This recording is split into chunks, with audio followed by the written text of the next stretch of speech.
జగన్మోహన్ రెడ్డి గారు అదేవిధంగా వాళ్ళ పార్టీ మనుషులు కానీ వాళ్ళ పార్టీ కార్యకర్తలు కానీ చేస్తున్న వ్యవహారాలు చూస్తూ ఉంటే ఒక్కొక్కసారి రాజకీయాలు ఇంత దిగజారిపోయాయా అనిపిస్తూ ఉంటుంది. ఎందుకు ఈ మాట చెప్తున్నానంటే రాజకీయ నాయకులని అభిమానించే వాళ్ళు చాలామంది ఉంటారు. అభిమానించే వాళ్ళే కాకుండా మనల్ని మార్గదర్శకంగా తీసుకునే వాళ్ళు కూడా చాలామంది ఉంటారు. అటువంటి పరిస్థితుల్లో మన బాడీ లాంగ్వేజ్, మన మాట తీరు, మన తాలూకా బిహేవియర్ అన్నీ కూడా వాళ్ళు అసెస్ చేస్తుంటారు.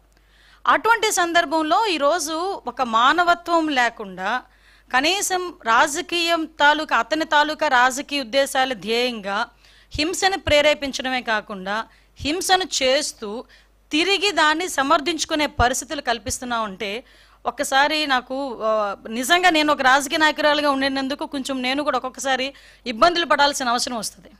ఎందుకంటే మనం సాధారణంగా పొదిరిలోని వైసీపీ కార్యకర్తలు అరాచకం చూసాం. అరాచకం చూసిన తర్వాత మళ్ళా వెంటనే రెంటపల్లి వెళ్ళాలి అనేసరికి మా డిపార్ట్మెంట్ వాళ్ళు కూడా పోలీస్ డిపార్ట్మెంట్ వాళ్ళు కూడా చాలా క్లియర్గా నోటీసు సర్వ్ చేశారు.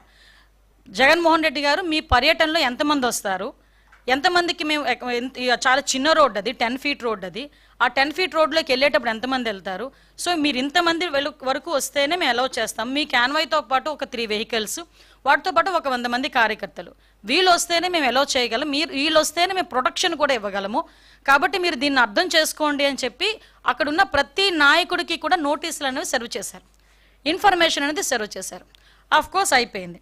అవసరమైన బంధు అయినప్పటికీ కూడా వాళ్ళని చుట్టుపక్కల నియోజకవర్గాల నుంచి వేల కొద్దీ ఈరోజు రేపు ఇంతమంది రావాలి అంతమంది రావాలని వాళ్ళు వాట్సాప్ గ్రూప్లో పెట్టుకున్న తర్వాత మాకున్న ఇంటెలిజెన్స్ రిపోర్ట్ ప్రకారం వీళ్ళందరూ మొబిలైజ్ చేస్తున్నారన్న సంగతి తెలిసి అతనికి Z+ సెక్యూరిటీ అనే వ్యక్తిగా అతనికి ఇవ్వాల్సిన సెక్యూరిటీని ప్రాపర్ వేలో మేమందరం కూడా మేము ఇవ్వగలిగాం, ఇచ్చాం కూడా. ఇచ్చిన తర్వాత మనం చూస్తే ఆ జగన్మోహన్ రెడ్డి షో చేశాడు, ఒక రోడ్ షో చేశారు.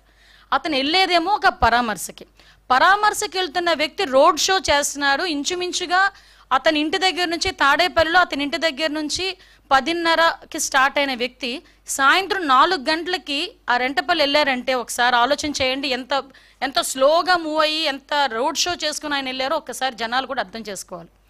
ఈ నేపథ్యంలో అతను రోడ్ షో చేసుకుంటూ అందరికీ అభివాదాలు చేసుకుంటూ అందరి దగ్గర నవ్వుతూ షేక్ హ్యాండ్లు ఇస్తూ ఆయన వెళ్తూ ఉంటే దారిలోని అతని కార్యకర్త, అతని సింపథైజర్, అంటే వాళ్ళ పార్టీ సింపథైజర్, పార్టీ కార్యకర్త కనీసం వెహికల్కి కింద పడిపోయి టైర్ కింద పడ్డాడు అన్న సంగతి తెలిసి కూడా అతను కనీసం బండి ఆపకుండా ఆ బండిని అలాగే ఆ పక్కనున్న వ్యక్తిని కనీసం పక్కన తీసి, నేనేమంటానంటే ఆ బండి కింద పడిపోయాడు వ్యక్తి, ఆ వ్యక్తిని తీసి ఇమీడియట్గా 108కో దేనికో ఫోన్ చేసి అంబులెన్స్లో పంపిస్తే కనీసం మనిషి బతికేవాడేమో.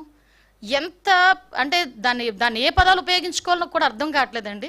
ఎంత నిరంకుశంగా కనీసం దయా జాలి లేకుండా ఆ వ్యక్తిని అలాగే ఈడ్చి ముళ్ళ పొదల్లో పడేశారు. తర్వాత అతన్ని చూసి పోలీస్ డిపార్ట్మెంట్ వాళ్ళు 108కి ఫోన్ చేసి ఇమీడియట్గా డిపార్ట్మెంట్ వాళ్ళు హాస్పిటల్కి పంపిస్తే హాస్పిటల్కి వెళ్ళిన తర్వాత అతను చనిపోయాడని డాక్టర్స్ చెప్పడం జరిగింది. కనీసం అతను ఆ కార్ కింద పడిన తర్వాత అయినా ఇమీడియట్గా హాస్పిటల్కి పంపించుంటే ఆ మనిషి బతికేవాడు కదా. అంటే ఇంత దారుణంగా దాన్ని ఏమంటారంటే కనీసం జాలి దయ లేకుండా కూడా మనుషులు ఉంటారా? మనిషి జన్మకి ఒక అర్థం ఉంటుంది, దేనంటే ఒక జాలి దయ ఎమోషన్స్ ఇవన్నీ ఉంటాయి. ఏ ఎమోషన్స్ లేని కాకి లాంటి ఒక కాకి చచ్చిపోతే 100 కాకులు వస్తాయి. ఒక రోడ్డు మీద ఒక కుక్క చచ్చిపోతే 4-5 కుక్కలు వచ్చి కనీసం తీసి పక్కన పెట్టినంత వరకు అక్కడే చుట్టూ తిరుగుతూ అరుస్తూ ఉంటాయి. అలాంటిది సాటి మనిషి, దట్టు వైసీపీ కార్యకర్త, నీ మీటింగ్ గురించి నీ ర్యాలీ గురించి నువ్వు పిలిస్తే వచ్చినవాడు దళితుడు, నీ కారు కడ్డంగా నీ కారు టైర్ కింద నలిగిపోతే తీసి హాస్పిటల్కి లేనంత దౌర్భాగ్యమైన పరిస్థితిలో ఈరోజు జగన్మోహన్ రెడ్డి ఉన్నాడా?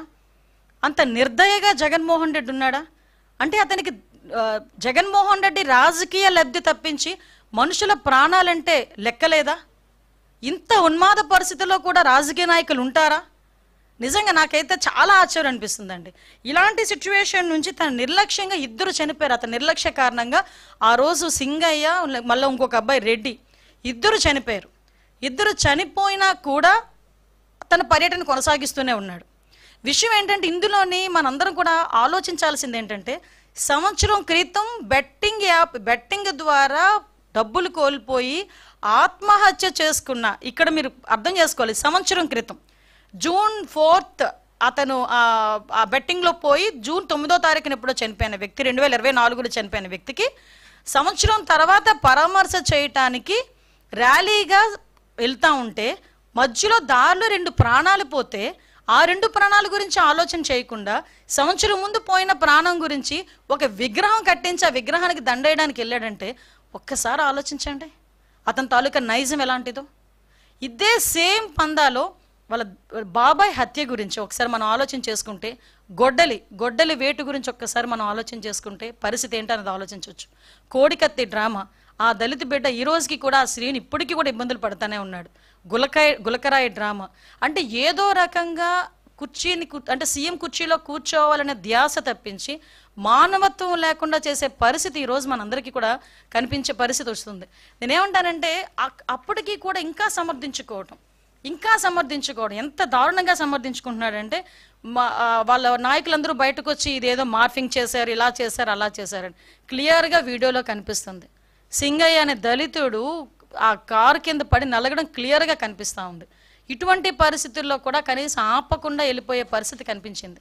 అంటే చాలామంది జగన్మోహన్ రెడ్డి గురించి అతను మాట్లాడితే బయటకు వచ్చి విలువలు, నీతి, నిజాయితీ, జాలి, దయ ఇలాంటి పదాలు కొన్ని జగన్మోహన్ రెడ్డి నోట్లోంచి రాకూడదండి.